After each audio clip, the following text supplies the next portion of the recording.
ప్రతి సంవత్సరం ఏప్రిల్ 14 నుండి 20 వరకు వారం రోజుల పాటు అగ్నిమాపక అమరవీరుల స్మారక వారోత్సవాలు నిర్వహిస్తారు. దీనిలో భాగంగా జిల్లా కేంద్రంలోని అగ్నిమాపక కేంద్రం ఆవరణలో జిల్లా అగ్నిమాపక శాఖ అధికారి సైదులు ఆధ్వర్యంలో ఇండియన్ రెడ్ క్రాస్ సొసైటీ జిల్లా శాఖ సహకారంతో గురువారం ఏర్పాటు చేసిన రక్తదాన శిబిరంలో జిల్లా రెవెన్యూ అదనపు కలెక్టర్ బిఎస్ లత హాజరై రక్తదాన శిబిరాన్ని ప్రారంభించారు. ఈ సందర్భంగా బిఎస్ లత మాట్లాడుతూ రక్తదానం పట్ల ఇలాంటి అపోహలు అనుమానాలు అక్కర్లేదని, ప్రతి ఒక్కరూ ప్రతి 3 నెలలకోసారి రక్తదానం చేయడం వల్ల ఆరోగ్యవంతులుగా ఉంటారని ఆమె తెలిపారు. ఇలాగే అగ్ని ప్రమాదాలు మరియు ఇతర విపత్తులు సంభవించిన సందర్భంలో క్షణాల్లో ఘటనా స్థలానికి చేరుకుని ఆస్తులు ప్రాణాలు కాపాడంలో ముందుండేది అగ్నిమాపక సిబ్బందిదే అని, ప్రధాన పాత్ర అని వారిని ముందుకు నడిపించే అధికారులే అసలైన రియల్ హీరోస్ అని అన్నారు. అనంతరం అగ్నిమాపక శాఖలో అమరులైన వారికి 2 నిమిషాలు మౌనం పాటించి నివాళులర్పించారు. కాగా ఈ రక్తదాన శిబిరంలో జిల్లా అధికారి సైదులతో పాటుగా 23 మంది అగ్నిమాపక అధికారులు సిబ్బంది రక్తదానం చేశారు. ఈ కార్యక్రమంలో జిల్లా అగ్నిమాపక శాఖ అధికారి Saidulu, Indian red cross society జిల్లా కార్యదర్శి మంచాల కృష్ణ, సభ్యులు సిరిసిల్ల శ్రీనివాస్, కొమరవెల్లి వేణుగోపాల్, జగిత్యాల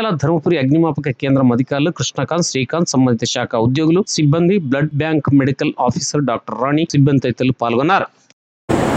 జరిగిన ఒక నౌక ప్రమాదంలో 66 మంది దుర్మరణం చెందిన వారికి స్మారకార్థం ఈరోజు అంటే ప్రతి ఏప్రిల్ 16న ఈ కార్యక్రమాన్ని నిర్వహించుకుంటున్నాం. ఈ సందర్భంలో ఈ వారోత్సవాల్లో భాగంగా మనకు ప్రధానంగా ఈ ఎండాకాలంలో జరిగే విపత్తులను నివారించడానికి ప్రధాన పాత్ర పోషిస్తుందన్నది మనందరికీ తెలిసిందే. అయితే ప్రతి ఏటా మనం ఈ వారోత్సవం నిర్వహించుకుంటున్నాం, ప్రజల్లో అవగాహన కల్పిస్తున్నాం. కానీ దీన్ని మరింతగా ఈ ఫైర్ స్టేషన్ అంటే ఫైర్ అగ్నిమాపక సిబ్బంది అధికారులు ప్రజల్లో మరింత అవగాహన కల్పించడానికి గాను, ఎప్పటికీ వారిని అప్రమత్తం చేస్తూ చైతన్యవంతం చేయడానికి గాను, అగ్ని ప్రమాదాలు నివారించడానికి గాను చేసే కార్యక్రమాలే అగ్నిమాపక వారోత్సవాలు. ఈ వారోత్సవం బ్లడ్ డొనేషన్ క్యాంప్ను నిర్వహిస్తున్న సందర్భంలో అదేవిధంగా బ్లడ్ డొనేషన్ చేస్తున్న సిబ్బందికి, ఉద్యోగులకు, అధికారులకు ఈ సందర్భంగా జిల్లా ఇండియన్ రెడ్ క్రాస్ సొసైటీ పక్షాన ధన్యవాదాలు, కృతజ్ఞతలు తెలియజేసుకుంటూ ప్రతి సంవత్సరం దాన్ని డిజాస్టర్ డెవలప్మెంట్ ఎమర్జెన్సీ కింద ప్రివెన్షన్ కింద ఏం చేయాలనేది డిఎఫ్ఓ గారు కూడా, డిస్ట్రిక్ట్ ఫైర్ ఆఫీసర్ గారు కూడా ఇప్పుడు మనకు డీటెయిల్గా చెప్పడం జరుగుతుంది. పాంప్లెట్స్ కూడా ప్రింట్ చేయడం జరిగింది. వీక్లీ ప్రతిరోజు అవగాహన కార్యక్రమాన్ని నిర్వహించే విధంగా వారు రూపొందించడం చేయడం, మనందరం భాగస్వామి కావడం మనందరూ తెలిసిందే.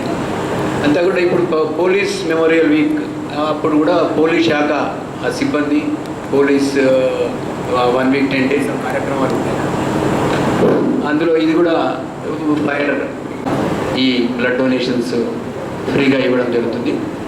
మరి ఇది మనందరూ తెలుసు, రక్తం ఎక్కడెక్కడో మార్కెట్లో కానీ కొనుగోలు చేయడం కాదు, ఉత్పత్తి అనేది కూడా లేదు. Unless someone come forward and donate blood మనం దాన్ని దొరికేది కాదు. కాబట్టి ప్రతి సంవత్సరం అనేక ప్రభుత్వ శాఖలతో పాటు విద్యా సంస్థలు ఈ రక్తదాన కార్యక్రమాల్లో పాల్గొంటున్నాయి. బ్లడ్ ఏంటంటే బ్రీఫ్గా చెప్పాలంటే మనకు బ్లడ్లో ఒక 3 కాంపోనెంట్స్ మనకు ఉపయోగపడతాయి. హోల్ బ్లడ్ ఎప్పుడైతే అనీమియా ఉన్నప్పుడు చాలా రకాల కారణాలతో రక్తహీనత ఉంటుంది. యుక్త వయసు వాళ్ళ అమ్మాయిలకు కానీ, తర్వాత క్రానిక్ డిసీజ్తో బాధపడే వాళ్ళకి కానీ, టీబీ పేషెంట్స్ కానీ, క్యాన్సర్ పేషెంట్స్ కానీ, గర్భిణులకు చాలా స్టేజెస్లో అంటే డ్యూరింగ్ ప్రెగ్నెన్సీ అనీమియా ఉండొచ్చు వాళ్ళకి, తర్వాత డెలివరీ టైంలో ఉండొచ్చు, తర్వాత బ్లీడింగ్ వల్ల కూడా రక్తహీనత వాళ్ళకి ఏర్పడే అవకాశం ఉంది. సో ఇవన్నీ ఏదైనా మెయిన్గా యాక్సిడెంట్స్లో కూడా చాలా మటుకు మన బ్లడ్ రిక్వైర్మెంట్ అనేది ఉంటుంది. సో ఈ బ్లడ్ డొనేషన్ వల్ల ఏంటంటే ఒక 3 ప్రాణాలు కాపాడినట్టు అవుతుంది. ఒకటి బ్లడ్ ద్వారా, సెకండ్ ప్లేట్లెట్స్ ద్వారా, తర్వాత ఫ్రెష్ ఫ్రోజన్ ప్లాస్మా ద్వారా. సో ప్లేట్లెట్స్ కూడా తెలుసు మనకు, ఏదైనా ఫీవర్ సీజన్ వచ్చినప్పుడు ప్లేట్లెట్స్ ఎంత అవసరమో, తర్వాత ఏదైనా డెంగ్యూ సీజన్ వచ్చినప్పుడు పర్టికులర్గా ఈ డిమాండ్ అనేది మనకు బాగా పెరుగుతుంది ప్లేట్లెట్స్ది. సో ఈ 3 కాంపోనెంట్స్ కూడా బ్లడ్ ఒకటి, హోల్ బ్లడ్ ఒకటి ఉపయోగపడుతుంది మనకు, ప్లేట్లెట్స్ యూజ్ అవుతాయి, ప్లాస్మా కూడా కొన్ని రకాల ఆటో ఇమ్యూన్ డిజార్డర్స్లో మనకు ఈ ప్లాస్మా అనేది మనకు యూజ్ అవుతుంది.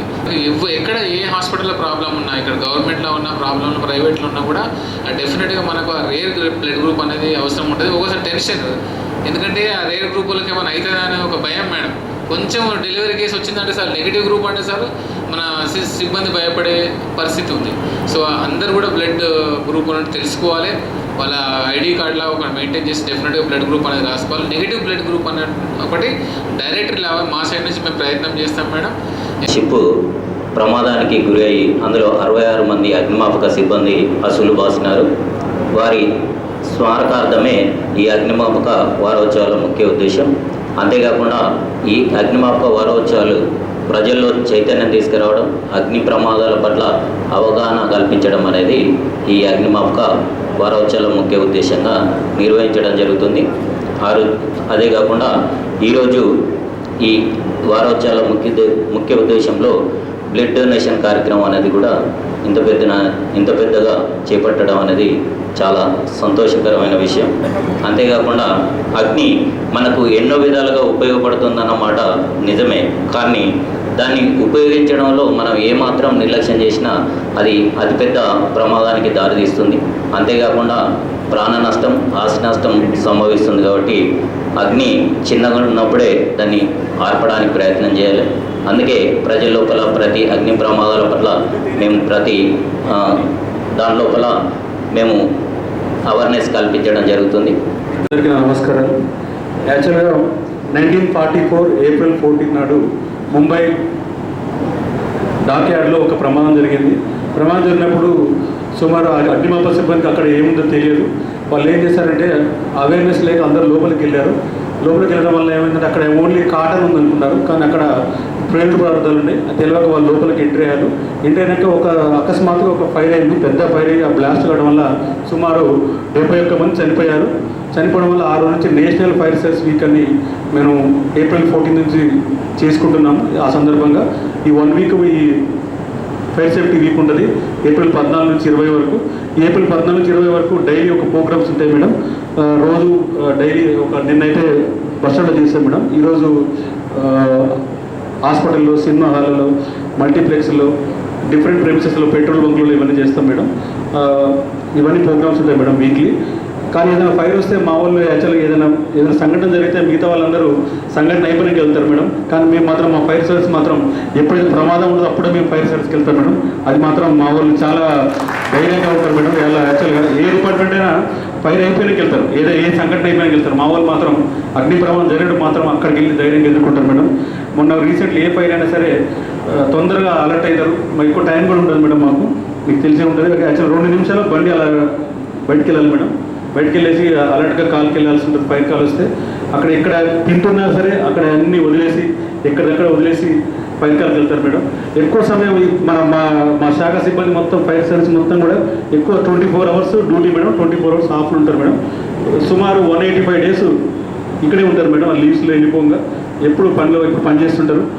పిలవగానే ఈ కార్యక్రమాన్ని అందరూ వచ్చేసిన సిబ్బంది మాది యాక్చువల్గా 3 స్టేషన్లే మేడం. కానీ చాలా చిన్న స్టేషన్స్ మేడం. యాక్చువల్గా 3 స్టేషన్లు, తక్కువ మంది స్టాఫే, 30 మంది మేడం మొత్తం. ఇప్పుడు కూడా అందరూ ఆల్రెడీ ఒక 20 మెంబర్స్ బ్లడ్ డొనేషన్ బిల్డింగ్ వచ్చారు. వాళ్ళ ఫ్యామిలీ మెంబర్స్ కూడా తీసుకొచ్చారు, వాళ్ళ ఫ్రెండ్స్ని కూడా తీసుకొచ్చి బియ్యంలో చేస్తారు మేడం. మన సమాజంలో చాలా సొసైటీస్, చాలా కులాలు, చాలా మతాలు ఉన్నాయి. కానీ చాలా విభాగాలు పనిచేస్తున్నాయి వాళ్ళందరి పరిరక్షణ కోసం. కానీ ఈ విభాగానికి మనము ఎక్కువ పేరు ప్రఖ్యాతులు రాలేదు, మిగతా విభాగానికి వచ్చినంతగా రాలేదు. కానీ ఇందాక ఫైర్ ఆఫీసర్ గారు చెప్పినట్టు విపత్తు అయిపోయిన తర్వాత వచ్చేవాళ్ళు వేరే ఉంటే విపత్తులోకే దూకేది ఈ డిపార్ట్మెంట్. సో వాళ్ళకి నిజంగా చాలాసార్లు మనం ఇప్పుడు ఇందాక అన్నారు కుటుంబ సభ్యురాలని. సో మేము ఇంకా క్లోజ్గా తెలుసుకొని ఉంటాం కాబట్టి ఆ సమయంలో వాళ్ళు ప్రాణానికి రిస్క్ చేసి మనకి సోల్జర్స్ ఏ రకంగా అయితే యుద్ధంలో పనిచేస్తున్నారో వాళ్ళకి తెలుసు యుద్ధం వస్తుందండి. కానీ వీళ్ళకి తెలియదు ఎప్పుడు యుద్ధం వస్తుంది. కానీ సదా సిద్ధంగా ఉండి పనిచేస్తారు. సో అందులో అమరులైనటువంటి వారికి నా యొక్క జోహార్లు. మరి ఇప్పుడు పనిచేస్తున్న సిబ్బందికి నా యొక్క అభినందనలు. మరి సమాజం నుంచి మన బ్లడ్ డొనేషన్ క్యాంప్ గురించి మాట్లాడుకుంటున్నాను. ఈ సమాజంలో మనము బర్త్డే చేసుకోవడం అనేది ఒకప్పుడు చాలా అరుదుగా ఉండేది. ఒక బారసాల చేసేటప్పుడు, తర్వాత మొదటి పుట్టినరోజు, లేదంటే వాళ్ళకి కొంచెం స్తోమత ఉన్న వాళ్ళు అయితేనే కొన్ని పుట్టినరోజు వేడుక చేసుకునేవారు. కానీ ఇప్పుడైతే పుట్టినరోజు ప్రతి సంవత్సరం చేసుకుంటున్నారు. అదేవిధంగా ఇక పెళ్లి రోజులు, మళ్ళీ ఇంకా ముందుకెళ్తే పిల్లల పేర్లు పెట్టడం, ఇంకా చిన్న చిన్న అకేషన్స్ కూడా సెలబ్రేట్ చేసుకుంటాం.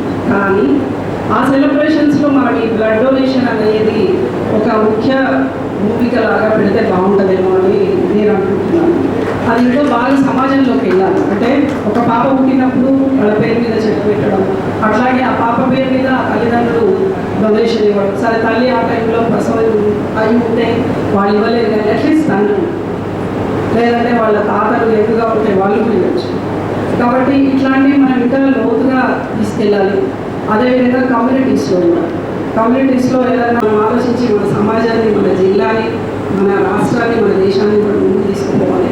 ఎక్కడి నుంచో ఎవరో శ్రీశ్రీ గారు అన్నట్టు ఎవరో వచ్చి మనల్ని ఏమో ఈ చెయ్యము, మనకి మనం ఒకరికొకరు సాయం చేసుకుంటూ ముందుకు పోవాల్సినటువంటి పరిస్థితి సమాజం. అందుకే మనం సమూహంగా ఉన్నాం. లేకుంటే అదే అడవులలో అన్నది మనవులాగానే ఉండేటోడు. సమూహం అవసరం కాబట్టి మనిషి సమూహంలోకి వచ్చాడు, గుహల్లోంచి బయటకు వచ్చాడు, ఒక గ్రూపు కట్టాడు, ఒక సొసైటీ నిర్మించుకున్నాడు. అందులోంచి పుట్టినాయే ఈ యొక్క ప్రాంతాలు, రాష్ట్రాలు, భాషలు, మతాలు అనేవి తర్వాత పుట్టినాయి. ముందు పుట్టింది మనిషి సమూహం. ఇదే భావం. మీరు ఎంతో ఊహించి ఒకరికి దూరంగా వెళ్ళి ఉండమని ఉంటారా? ఉండరు. ఎందుకంటే మనిషి సంఘజీవి. కాబట్టి ఈ సంఘాన్ని మనం ఇదే రకంగా కృష్ణ గారు, శ్రీనివాస్ గారు, అదేవిధంగా ఉన్నటువంటి అందరూ అధికారుల సహాయంతో మన జిల్లా కలెక్టర్ గారి ఆధ్వర్యంలో మన జిల్లా ముందుకు తీసుకెళ్లాలని చెప్పేసి కోరుకుంటూ మనకి చక్కటి అవకాశం ఇచ్చినందుకు థ్యాంక్ యూ సో మచ్.